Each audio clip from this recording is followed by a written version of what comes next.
ایک زمانے میں ایک بہت امیر آدمی رہتا تھا۔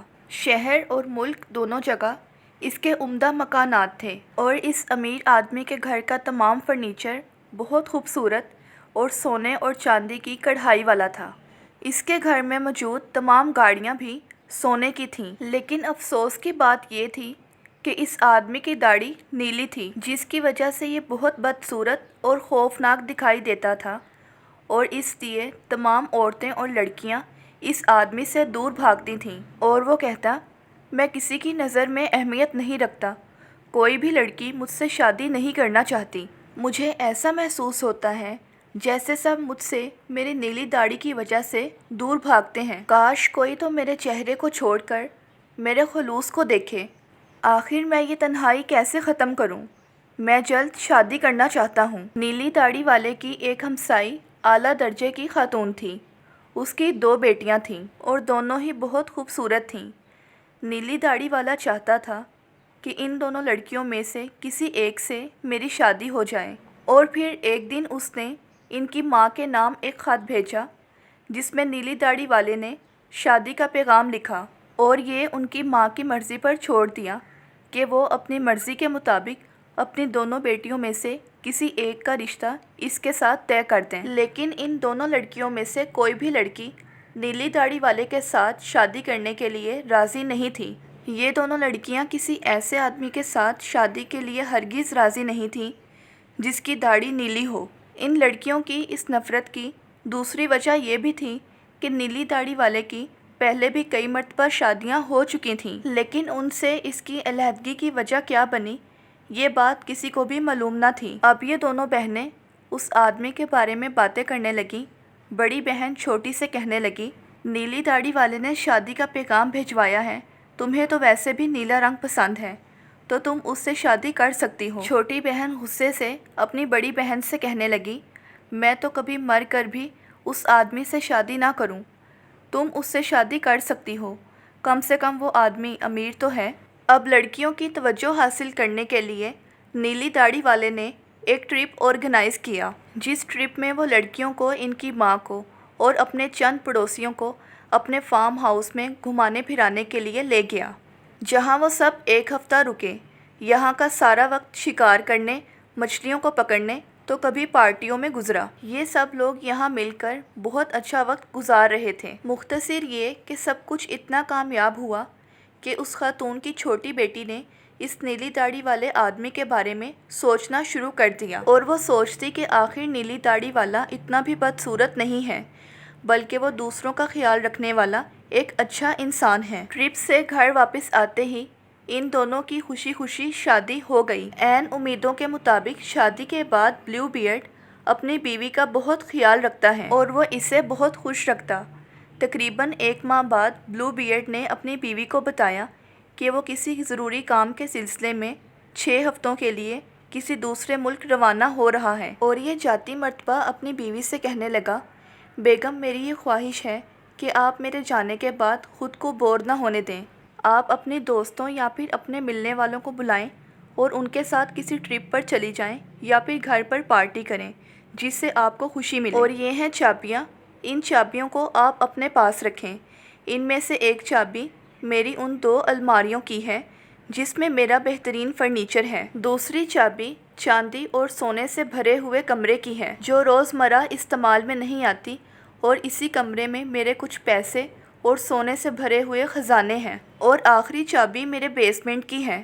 آپ تمام کمروں میں جا سکتی ہیں سوائے میرے بیسمنٹ کے، بیسمنٹ میں آپ کا جانا منع ہے، اور اگر میرے منع کرنے کے باوجود آپ بیسمنٹ میں گئیں تو میرے غصے اور ناراضگی کی توقع رکھیے گا۔ بلیو بیئرڈ کی بیوی اس سے کہنے لگی، جیسا آپ نے کہا ہے ویسا ہی ہوگا، جلد واپس آئیے گا، آپ کا انتظار رہے گا۔ اور پھر بلیو بیئرڈ اپنے سفر پر روانہ ہو گیا۔ بلیو بیئرڈ کے جاتے ہی اس کی بیوی کی کچھ سہیلیاں اس سے ملنے آئیں، جو اس کے گھر کے فرنیچر کو دیکھ کر بہت زیادہ حیران ہوئیں۔ یہ فرنیچر بہت نفیس تھا، سارے کا سارا فرنیچر سونے سے تیار ہوا تھا۔ وہ تھوڑا آگے گئیں تو بڑی بڑی الماریوں میں رنگ برنگے اور قیمتی لباس لٹکے ہوئے تھے جو کہ بہت زیادہ خوبصورت تھے، اور کوئی بھی تعریف کیے بغیر نہ رہ سکا۔ کمروں میں موجود بستر، صوفے، الماریاں اور میزیں، سب کچھ ہی بہت نایاب، منفرد اور قیمتی تھا۔ تمام دیواروں پر بہت خوبصورت اور بڑے بڑے شیشے لگے تھے، جن شیشوں میں انسان خود کو سر سے پاؤں تک دیکھ سکتا تھا۔ ایسا سجا ہوا گھر انہوں نے پہلے کبھی نہیں دیکھا تھا۔ سب لڑکی کی قسمت پر رشک کر رہے تھے کہ جس کو بلیو بیئرڈ جیسا شوہر ملا۔ اتنے میں نیلی داڑھی والے کی بیوی، جو چیزوں کو دیکھنے میں مگن تھی، وہ چلتے چلتے بیسمنٹ تک جا پہنچی، اور وہ بیسمنٹ کے دروازے کے باہر کچھ دیر رک گئی، اور اسے اس کے شوہر کی بات یاد آ گئی کہ اس نے اسے سختی سے بیسمنٹ میں جانے سے منع کیا تھا۔ وہ بیسمنٹ میں جانے کے لیے بےتاب تھی، اور وہ کہنے لگی کہ آخر اس جگہ پر ایسا کیا ہے جو انہوں نے مجھے اس جگہ پر جانے سے سختی سے منع کیا ہے۔ آخر اس نے چھوٹی چابی سے تالا کھولا اور وہ اندر چلی گئی۔ جب وہ اندر گئی تو اس نے دیکھا کہ کئی مردہ عورتیں، جن کو بت بنا دیا گیا تھا، دیواروں کے ساتھ زنجیروں سے جکڑی ہوئی ہیں۔ یہ وہ عورتیں تھیں جن کے ساتھ بلیو بیئرڈ نے شادی کر کے ان کو قتل کر دیا تھا۔ یہ سب کچھ دیکھنے کے بعد بلیو بیئرڈ کی بیوی خوف سے کانپنے لگی، اور خوف کی وجہ سے چابیاں اس کے ہاتھ سے نیچے گر گئیں۔ جب اس نے زمین پر دیکھا تو تمام فرش پر خون گرا ہوا تھا۔ اس نے جلدی سے چابیوں کو پکڑا اور فوراً وہاں سے بھاگ گئی۔ اب چابیوں پر خون کے نشان لگ چکے تھے۔ اس لڑکی نے چابیوں سے خون کے نشان مٹانے کی بہت کوشش کی، مگر وہ ناکام رہی، کیونکہ یہ جادوئی چابی تھی، اور یہ لڑکی کبھی بھی اس چابی سے خون کے نشان نہیں مٹا سکتی تھی۔ اسی شام بلیو بیئرڈ بھی گھر واپس آ گیا۔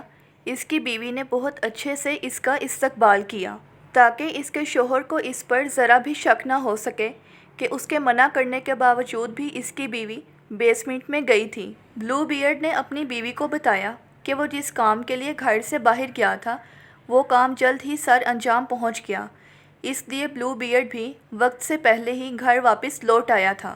اگلی صبح جب بلیو بیئرڈ نے چابیوں پر خون کے نشان دیکھے تو اس کے غصے کی انتہا نہ رہی، اور وہ اپنی بیوی سے کہنے لگا، جو چابیاں میں نے تمہیں دی تھیں، ان چابیوں پر خون کے نشان کیسے لگے؟ اس کے سوال پوچھنے پر اس کی بیوی خاموش رہی۔ بلیو بیئرڈ کو اب پتہ چل چکا تھا کہ اس کی بیوی اس کے منع کرنے کے باوجود بیسمنٹ میں گئی ہے، تو وہ غصے سے آگ بگولا ہو گیا، اور وہ کہنے لگا، اب تمہاری سزا یہی ہے کہ تمہیں بھی انہی عورتوں کے درمیان جانا ہوگا۔ بلیو بیئرڈ کی بیوی نے جب یہ بات سنی تو وہ اس سے معافی مانگنے لگی کہ مجھ سے غلطی ہو گئی ہے، مجھے معاف کر دیں، میں آئندہ کبھی بھی اس بیسمنٹ میں نہیں جاؤں گی۔ بلیو بیئرڈ نے اس کی ایک بھی بات نہ سنی، اور وہ بولا، نہیں، اب تمہیں مرنا ہی ہوگا۔ بلیو بیئرڈ نے کوئی جادوئی منتر پڑھنا شروع کیا، اور دیکھتے ہی دیکھتے وہ ایک خوفناک بوڑھے انسان میں تبدیل ہو گیا، اور یہی اس کا اصل روپ تھا۔ اور یہ خوفناک بوڑھا اپنے منہ میں کچھ بڑبڑانے لگا، اور اس لڑکی کی طرف بڑھنے لگا کہ شور کی وجہ سے دو سپاہی بھاگتے ہوئے اندر آ گئے، اور ان سپاہیوں نے موقع پر ہی بلیو بیئرڈ کو مار ڈالا۔ بلیو بیئرڈ کا کوئی وارث نہیں تھا، اس لیے اس کی بیوی اس کی تمام جائیداد کی وارث بن گئی۔ اس لڑکی نے دولت کو استعمال کرتے ہوئے اس مرتبہ ایک انتہائی شریف لڑکے کے ساتھ شادی کر لی۔ اس لڑکے نے اس کا ماضی، یعنی بلیو بیئرڈ کے ساتھ گزرا ہوا برا وقت بھلانے میں اس لڑکی کی مدد کی، اور یہ دونوں خوشی خوشی اپنی زندگی گزارنے لگے۔